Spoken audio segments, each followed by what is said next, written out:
सुप्रभात बच्चों, हिंदी क्लास में आप सबका स्वागत है। मैं हूं मनीषा मैम। आप सब ये चित्र देख रहे हैं, ये किनका चित्र है जी? ये भगवान श्री कृष्ण का चित्र है ना? ये महाभारत का चित्र है। श्री कृष्ण महाभारत में पांडवों की सहयोगी होते हैं। ये अर्जुन के मित्र होते हैं, ठीक है। और जब महाभारत में युद्ध होता है पांडव और कौरव के बीच, तो पांडव की सहायता करते हैं। कौन? श्री कृष्ण। आप लोग बता सकते हो जो महाभारत लिखा गया है वो कौन लिखे हैं, किनकी रचना है? महर्षि वेद व्यास, ठीक है। महर्षि वेद व्यास के द्वारा महाभारत की रचना हुई है। तो चलिए आज हम लोग पढ़ेंगे कक्षा 7वीं के बाल महाभारत पुस्तक का पाठ 13, ठीक है। इंद्रप्रस्थ का ज्ञान।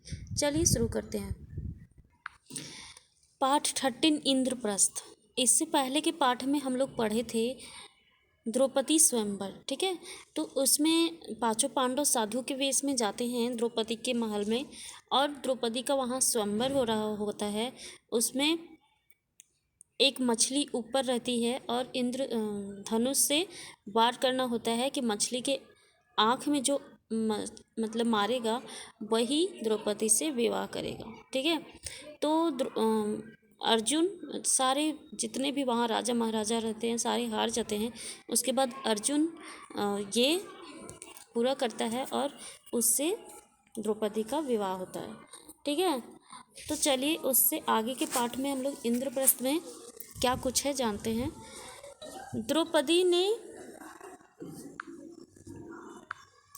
द्रौपदी के स्वयंवर में जो कुछ हुआ था उसकी खबर जब हस्तिनापुर पहुंची तो विदुर बड़े खुश हुए।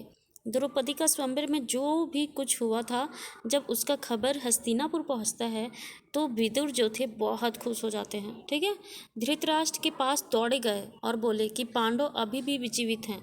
जब लाख का घर को जलाया गया था तो सारे लोग सोचे कि पांडव मारे जा चुके हैं, पांडव मर चुके हैं, उसी में जल चुके हैं। लेकिन पांडव सुरंग से बाहर आ जाते हैं और वो जीवित रहते हैं। तो हस्तिनापुर में किसी को मालूम नहीं होता है कि पांडव मर गए, जीवित ही हैं, ठीक है। लेकिन जैसे ही विदुर को पता चलता है तो वो धृतराष्ट्र के पास दौड़े दौड़े आते हैं और वो बताते हैं कि पांडव अभी तक भी जिंदा है, ठीक है।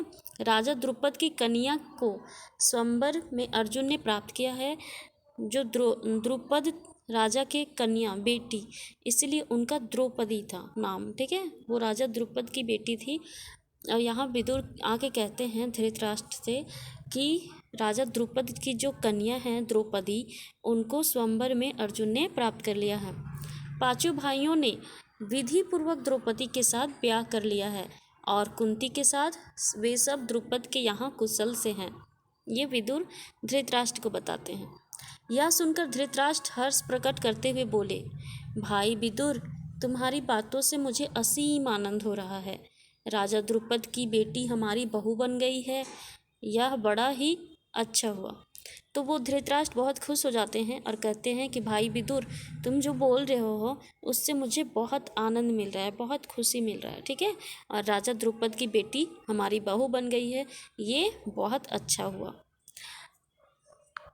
उधर दुर्योधन को मालूम हुआ कि पांडव ने लाख के घर की भीषण आग से किसी तरह बचकर 1 वर्ष तक कहीं छिपे रहने के बाद अब पराक्रमी पंचाल राज की कन्या से ब्याह कर लिया है। और दुर्योधन को भी मालूम हो जाता है कि लाख का घर से पांडव बच गए हैं और पंचाल राज की कन्या द्रौपदी से विवाह कर लिए हैं। अब वे पहले से भी अधिक शक्तिशाली बन गए हैं, क्योंकि जो पंचाल राज था वो बहुत पराक्रमी था। जो द्रौपदी का पिता था वो बहुत पराक्रमी था, इसीलिए उसकी बेटी से विवाह करने के बाद ये लोग भी बहुत पराक्रमी हो चुके हैं, ठीक है। अधिक शक्तिशाली बन गए हैं तो उनके प्रति उनके मन में ईर्ष्या की आग और अधिक प्रबल हो उठी। दुर्योधन और ईर्ष्या करने लगा। दबा हुआ बैर फिर भी जाग उठा। दुर्योधन और दुशासन ने शकुनी को अपना दुखड़ा सुनाया। मामा, अब क्या करें? अब तो द्रुपद कुमार धृष्टद्युम्न और शिखंडी भी उनके साथ ही बन गए हैं। दुर्योधन ये जब जानता है तो अपने मामा शकुनी के पास जाता है और सारा बात बताता है कि अब द्रुपद कुमार भी और धृष्टद्युम्न भी हमारे दुश्मन बन गए हैं, उनके साथी बन गए हैं पांडव के। उसके बाद कर्ण और दुर्योधन धृतराष्ट्र के पास गए। एकांत में उनसे दुर्योधन ने कहा, पिताजी जल्दी ही हम ऐसा कोई उपाय करें जिससे हम सदा के लिए निश्चिंत हो जाएं। उसके बाद दुर्योधन धृतराष्ट्र के पास जाता है, दुर्योधन और कर्ण, और बोलते हैं कि पिताजी हम ऐसा उपाय करें कि हम सदा के लिए निश्चिंत हो जाएं, ठीक है, पांडव हमेशा के लिए मारे जाएं और हम निश्चित हो जाएं। धृतराष्ट्र ने कहा, बेटा तुम बिल्कुल ठीक कहते हो, तुम ही बताओ अब क्या करना चाहिए। तब धृतराष्ट्र बोलते हैं कि बेटा तुम बहुत अच्छा बोल रहे हो, लेकिन क्या करना चाहिए तुम ही बताओ, ठीक है। दुर्योधन ने कहा, तो फिर हमें ऐसा कोई उपाय करना चाहिए जिससे पांडव यहाँ आए ही नहीं, क्योंकि यदि वे इधर आएँ तो जरूर राज पर अपना अधिकार जमाना चाहेंगे। दुर्योधन फिर बोलता है कि हम ऐसा कुछ उपाय करें कि पांडव जहाँ हैं वहीं रहें, इधर नहीं आए। अगर इधर आएंगे तो फिर अपना अधिकार जमाना चाहेंगे, है ना। इस पर कर्ण को हंसी आ गई और उसने कहा, दुर्योधन अब 1 साल बाहर रहने और दुनिया देख लेने से उन्हें काफ़ी अनुभव प्राप्त हो चुका है। एक शक्ति संपन्न राजा के यहाँ उन्होंने शरण ली है, तिस पर उनके प्रति तुम्हारा वैर भाव उनसे छिपा नहीं है, इसलिए छल प्रपंच से अब काम नहीं बनेगा। आपस में फूट डालकर भी उनको हराना संभव नहीं है। राजा द्रुपद धन के प्रलोभन में पड़ने वाले व्यक्ति भी नहीं हैं। तो कर्ण दुर्योधन को समझाता है कि जो तुम छल के साथ ये कर रहे हो वो पांडव भली भांति जान चुके हैं, और अब तुम छल और प्रपंच करने वाले हो वो अब नहीं चलेगा।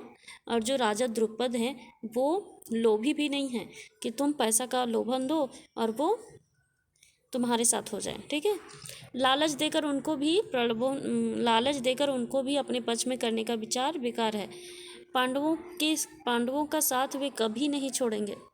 द्रौपदी के मन में पांडवों के प्रति घृणा पैदा हो ही नहीं सकती। ऐसे विचार की ओर ध्यान देना भी ठीक नहीं है। हमारे पास केवल एक ही उपाय रह गया है, और वह यह है कि पांडवों की ताकत बढ़ने से पहले उन पर हमला कर दिया जाए। कर्ण दुर्योधन को कहते हैं कि हमको छल प्रपंच से हम जीत नहीं सकते, या पैसा का प्रलोभन देके भी हम लोग जीत नहीं सकते। तो क्या करना होगा कि उनके हमला बोलने से पहले हम लोग हमला बोल देते हैं, ठीक है। कर्ण तथा अपने बेटों की परस्पर विरोधी बातें सुनकर धृतराष्ट्र इस बारे में कोई निर्णय नहीं ले सके। वे पितामह भीष्म तथा आचार्य द्रोण को बुलाकर उनसे सलाह मशविरा करने लगे। पांडु पुत्रों के जीवित रहने की खबर पाकर पितामह भीष्म के मन में आनंद की लहरें उठ रही थी। जब पितामह भीष्म जाने कि पांडव अभी भी जिंदा हैं तो वो बहुत खुश हो जाते हैं, ठीक है। भीष्म ने कहा, बेटा वीर पांडवों के साथ संधि करके आधा राज्य उन्हें दे ही देना चाहिए। तो भीष्म कहते हैं कौरवों से कि पांडव के साथ मेल कर लो, संधि कर लो और उनको आधा राज्य उनको दे दो, ठीक है। आचार्य द्रोण ने भी यही सलाह दी। अंग नरेश कर्ण भी इस अवसर पर धृतराष्ट्र के दरबार में उपस्थित था। पांडवों को आधा राज्य देने की सलाह उससे बिल्कुल अच्छी नहीं लगी। कर्ण को ये अच्छा नहीं लगता है कि हम पांडवों को आधा राज्य नहीं देंगे। दुर्योधन के प्रति कर्ण के हृदय में अपार स्नेह था, इस कारण द्रोणाचार्य की सलाह सुनकर उसको क्रोध की सीमा नहीं रही, वो गुस्सा हो जाता है। वह धृतराष्ट्र से बोला, राजन मुझे यह देखकर बड़ा आश्चर्य हो रहा है कि आचार्य द्रोण भी आपको ऐसी कुमंत्रणा देते हैं। राजन, शासकों का कर्तव्य है कि मंत्रणा देने वालों की नीयत को पहले परख लें, फिर उनकी मंत्रणा पर ध्यान दें। कर्ण की इन बातों से द्रोणाचार्य क्रोधित हो गरजकर बोले, दुष्ट कर्ण, तुम राजा को गलत रास्ता बता रहे हो। यह निश्चित है कि यदि राजा धृतराष्ट्र ने मेरी तथा पितामह भीष्म की सलाह ना मानी तो तुम जैसों की सलाह पर चले तो फिर कौरवों का नाश होने वाला है। ये कर्ण को बिल्कुल पसंद नहीं आता है। कि हम संधि कर ले और पांडवों को आधा राज्य दे दें। तो वो राजा से बोलता है, ठीक है, कि आप पीछे कैसे हट सकते हो, ये बहुत गलत बात है, हम कैसे उन लोग से संधि कर ले पांडवों से और उनको आधा राजकाज दे दे, नहीं होगा। तो द्रोणाचार्य गुस्सा हो जाते हैं और वो बोलते हैं कि अगर ऐसा नहीं हुआ तो कौरवों का नाश निश्चित है, कौरवों का नाश होने वाला है, ठीक है। इसके बाद धृतराष्ट्र ने धर्मात्मा विदुर की सलाह ली। विदुर ने कहा कि हमारे कुल के नायक भीष्म और आचार्य द्रोण ने जो बताया वही श्रेष्ठ कर है, करने की सलाह किसी काम की नहीं है। तो विदुर भी यही बात बोलते हैं कि जो धृतराष्ट्र जो हमारे पितामह भीष्म बताए हैं वही उचित है, ठीक है। अगर वही करोगे तो राजकाज भी बचेगा और कौरव भी स्वस्थ रहेंगे। लेकिन कौरवों ये बात नहीं मानते और कर्ण भी तैयार नहीं होते हैं। और फिर देखो आगे क्या होता है। अंत में सब सोच विचार कर धृतराष्ट्र ने पांडु के पुत्रों को आधा राज्य देकर संधि कर लेने का निश्चय किया।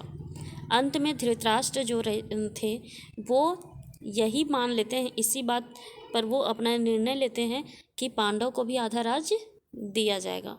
पांडवों को द्रौपदी और कुंती सहित सादर लीवा लाने के लिए विदुर को पंचाल देश भेजा।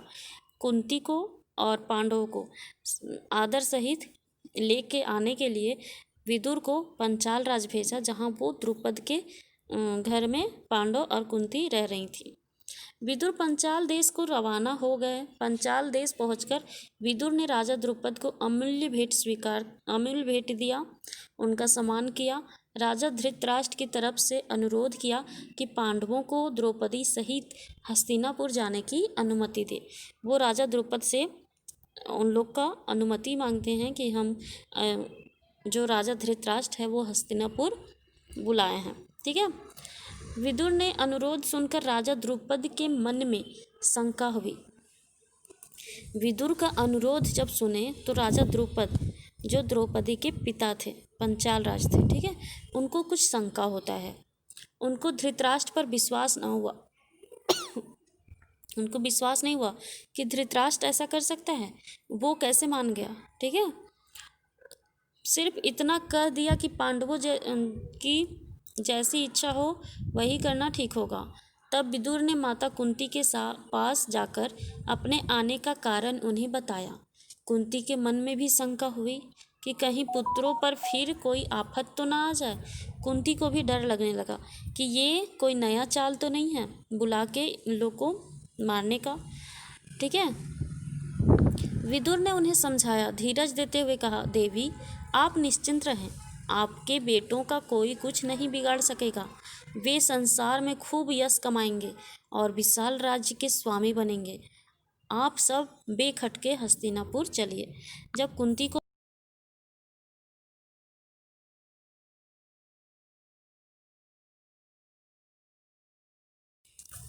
बिना खटके मतलब बिना कोई वजह के आप यहाँ से चलें, ठीक है, कुछ नहीं होगा। आखिर द्रुपद राजा ने भी अनुमति दे ही दी, तो फिर राजा भी अनुमति दे देते हैं जाने के लिए। विदुर के साथ कुंती और द्रौपदी समेत पांडवों हस्तिनापुर को रवाना हो गए। अब पांडवों और कुंती के साथ हस्तिनापुर चले गए। उधर हस्तिनापुर में पांडवों के स्वागत की बड़ी धूमधाम से तैयारियां होने लगी। जैसा कि पहले ही निश्चित हो चुका था, युधिष्ठिर की यथावधि राज्याभिषेक हुआ और आधा राज पांडवों के अधीन किया गया। युधिष्ठिर जब पांडव वहां पहुंचते हैं तो युधिष्ठिर का राज्याभिषेक होता है और आधा राज्य पांडव को मिल जाता है, ठीक है। राज्याभिषेक के उपरांत युधिष्ठिर को आशीर्वाद देते हुए धृतराष्ट्र ने कहा, बेटा युधिष्ठिर, मेरे अपने बेटे बड़ी दुरात्मा हैं। एक साथ रहने से संभव है कि तुम लोगों के बीच बैर बढ़े। इस कारण मेरी सलाह है कि तुम खांडवप्रस्थ को अपनी राजधानी बना लेना और वहीं से राज करना। खांडवप्रस्थ वह नगरी है जो पुरु, नहुस और यताति जैसे हमारे प्रतापी पूर्वजों की राजधानी रही है। खांडवप्रस्थ, ठीक है। वो बोलते हैं धृतराष्ट्र, जब युधिष्ठिर को बनाते हैं राजा, तब बताते हैं कि तुम खांडवप्रस्थ की नगरी में अपना राज करोगे, ठीक है, जो हमारे पूर्वज की राजधानी रही है। हमारे वंश की पुरानी राजधानी खांडवप्रस्थ को फिर से बसाने का यश और श्रेय तुम्ही को प्राप्त है। ठीक है, ये धृतराष्ट्र